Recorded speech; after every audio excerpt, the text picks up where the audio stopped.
جی ایک فقہی مسئلہ ہے۔ سوال یہ کیا گیا کہ رمضان المبارک میں روزے کی حالت میں کیا اپنی بیوی کے ساتھ بوس و کنار کر سکتا ہے یا نہیں کر سکتا؟ تو اس کا جواب یہ ہے،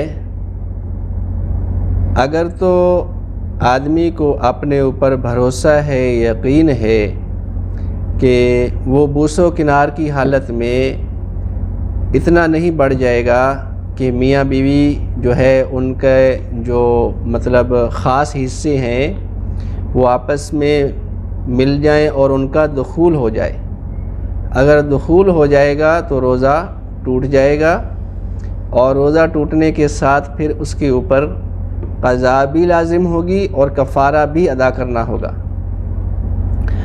اگر آدمی جو ہے میاں بیوی فون کے اوپر بات کر رہے تھے، آمنے سامنے نہیں تھے، یا وہ ایک دوسرے کے ساتھ ملے ہوئے نہیں تھے، بلکہ موبائل کے اوپر جو ہے وہ بات چیت کر رہے تھے، اور جو مرد ہے اس کو شہوت آ گئی، اور شہوت کے ذریعے بغیر اس کے ارادے کے اس کا منی جو ہے وہ خارج ہو جاتی ہے، انزال ہو جاتا ہے، تو اس صورت میں اس کے اوپر روزے کی قضا لازم ہوگی، لیکن کفارہ نہیں ہوگا، کفارہ نہیں آئے گا، چونکہ یہ غیر ارادتاً اس کے ساتھ ایسا معاملہ ہوا ہے۔ دوسری بات یہ ہے کہ اس کے اندر دو احادیث مبارکہ آتی ہیں۔ ایک شخص نے نبی کریم صلی اللہ علیہ وسلم سے پوچھا، حدیث کا مفہوم گرامی یہ ہے کہ یا رسول اللہ، کیا میں اپنی بیوی کے ساتھ سو سکتا ہوں روزے کی حالت میں؟ آپ نے اجازت دے دی کہ آپ سو سکتے ہیں۔ سونے کا مطلب یہ ہے، یہی جو آدمی اپنی بیوی کے ساتھ لیٹ جائے اور بوس و کنار کر سکتا ہے، اس سے زیادہ کچھ نہیں۔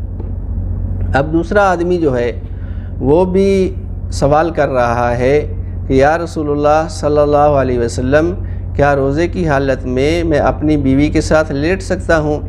اللہ کے نبی نے منع فرما دیا۔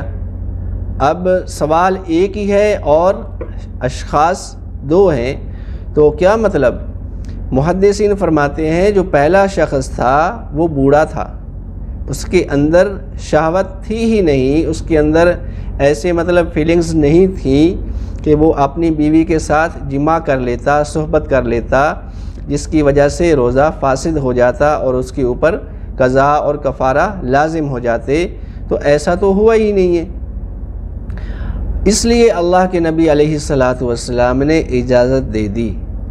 اور دوسرا وہ شخص جس نے اجازت طلب کی، مسئلہ پوچھا، تو وہ جوان تھا، تو اللہ کے نبی علیہ السلام نے اس کو منع فرما دیا۔ یہ منع جو ہے کوئی وجوباً نہیں تھا، کوئی فرض کے درجے میں نہیں تھا، بلکہ یہ تھا کہ اگر یہ شخص اپنی بیوی کے ساتھ لیٹے گا تو ممکن ہے، چونکہ جوان ہے تو ظاہر بیوی بھی اس کی جوان ہی ہوگی، تو شہوت کے غلبے کی وجہ سے اگر انہوں نے جماع کر لیا، صحبت کر لی، تو پھر 2 ماہ کے لگاتار روزے رکھنا پڑیں گے، جو کہ انتہائی مشکل ہیں۔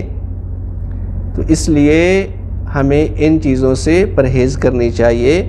کوئی آدمی اپنے اوپر بہت زیادہ کنٹرول رکھتا ہے کہ وہ واقعی ہی صحبت نہیں کرے گا، جماع نہیں کرے گا، تو پھر لیٹنا تو جائز ہے، بوس و کنار کرنا جائز ہے، لیکن احتیاط یہ ہے کہ بچا جائے۔